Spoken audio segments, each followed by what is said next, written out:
এই ছেলে আক্তার মেয়ে নাকি আমাদের দেশের সুদর্শন পুরুষ। ছেলে নাকি মেয়ে তা তো জানি না, তবে এই হেডালফ খান এই প্রাণীটা সুদর্শন পুরুষ হওয়ার অ্যাওয়ার্ড পেয়েছে। আর এই মাইগ্যা অ্যাওয়ার্ডের সফলতা দেখে আমার বন্ধু তার ছোট মাস্তানকে কেটে ফেলছে আর নিজেকে বাংলাদেশের শক্তিশালী পুরুষ দাবি করার জন্য যা করতেছে।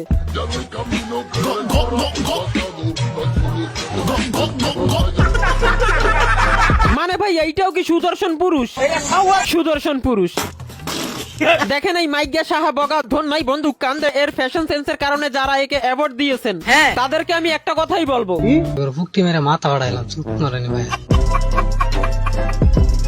এমনিতেই দুনিয়াতে পুরুষের জনসংখ্যা অনেক কম।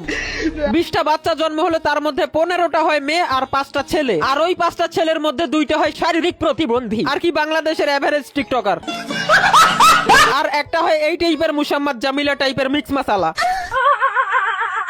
বাকি 2টা ছেলের জন্যই আজকে পুরুষ নামক কোন জিনিস আছে।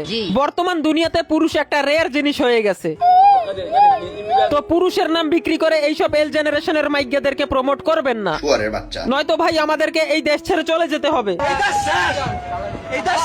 আর প্লেনে উঠে আমি এদেরকে একটা কথাই বলবো, এটা কি ভাই? খতম, bye bye, tata, good bye, Gaya.